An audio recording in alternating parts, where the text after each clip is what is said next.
Outro ponto é o foco no usuário, a forma como você foca no usuário.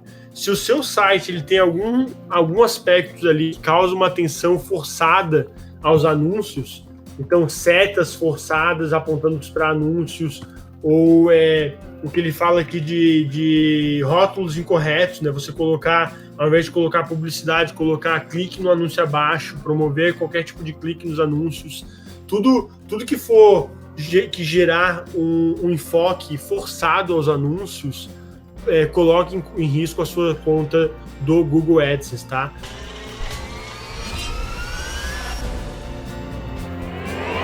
Layout enganoso, navegação enganosa. Esse aqui é um ponto que causa bastante dúvidas. A gente tem bastante exemplos aí de publishers que mandam um usuário de uma página para outra, muitos publishers que utilizam navegação, o que eu geralmente recomendo contra, né? Porque a navegação ela acaba criando muito clique acidental, gerando muito clique acidental e acaba criando uma certa navegação enganosa para o usuário.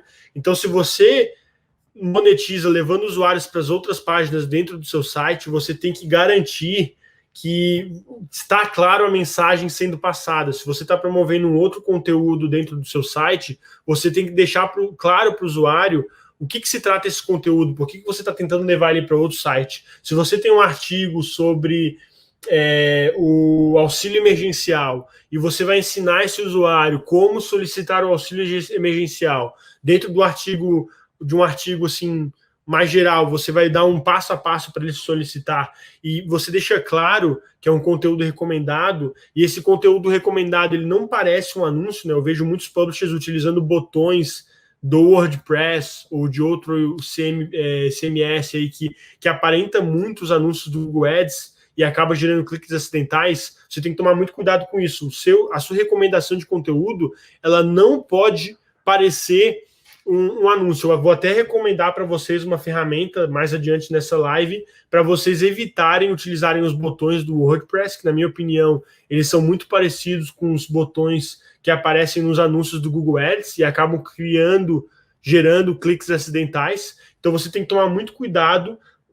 Entra no seu site, tanto no desktop quanto no mobile, olha para esse site da experiência do usuário e garanta que você não tem um layout enganoso ou uma navegação enganosa, que você não está tentando enganar o usuário, fazendo ele navegar mais no seu site de uma forma que não seja genuína. Você tem que respeitar o interesse do usuário, legal? Respeitar o interesse do usuário.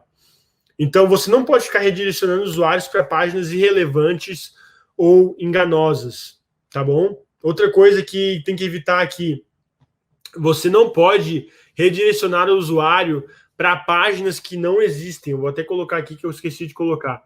Redirecionar o usuário para páginas que não existem. Opa.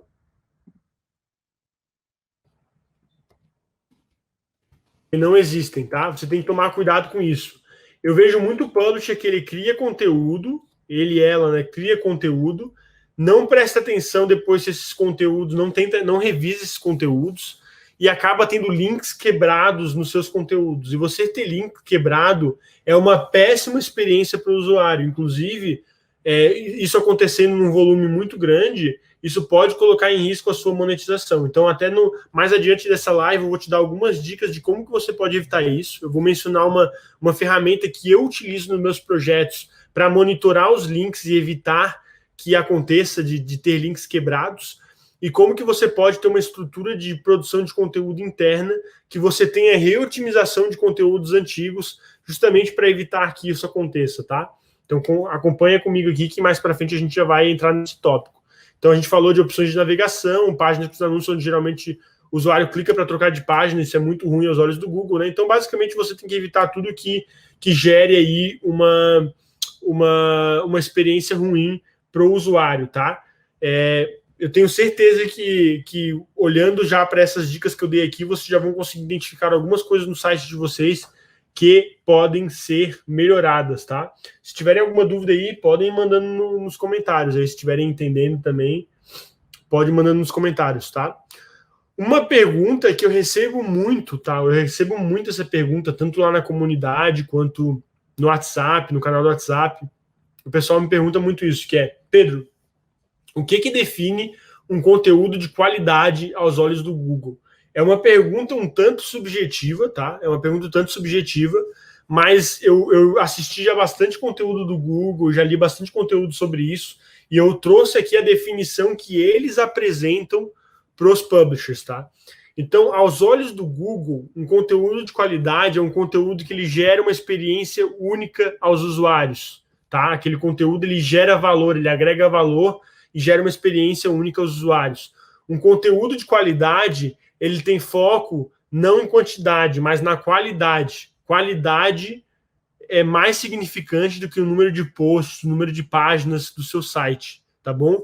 Um conteúdo que é o suficiente para o Google, que o Google consiga determinar o assunto do seu site. Se o Google não consegue determinar o assunto do seu site, ou se o seu conteúdo é muito raso, é um conteúdo que não faz sentido, muitas vezes você não vai ter o seu site nem aprovado. Eles vão te dar algum feedback do tipo, o seu conteúdo é raso, é muito vago, e a gente não pode te aceitar no programa do AdSense, tá? Então, se você já recebeu esse tipo de feedback, é porque o seu conteúdo, ele não é profundo o suficiente, não tem valor o suficiente aos olhos do Google para que eles consigam identificar qual que é o seu nicho, identificar do que você está falando e poder veicular anúncios ao seu site.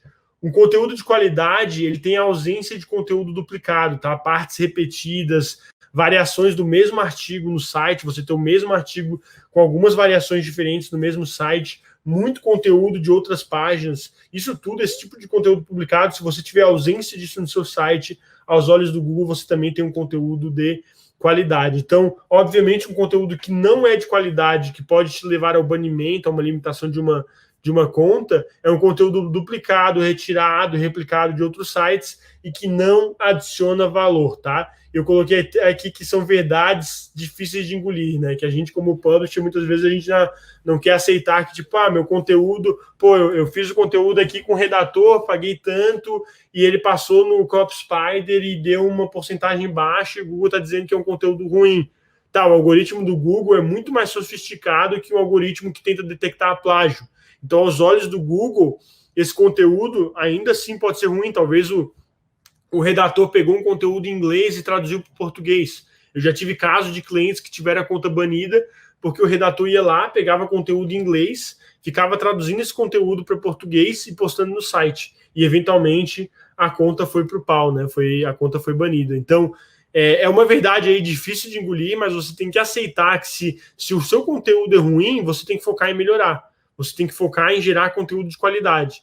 E às vezes o pessoal quer quantidade, quer mais posts, não monitora muito a qualidade dos seus conteúdos, não lê os seus próprios posts, coloca na mão de um redator, às vezes terceirizado ali, não freelancer, e não monitora o trabalho desse freelancer, e depois acaba pagando lá na frente com algum problema em relação às políticas, tá bom?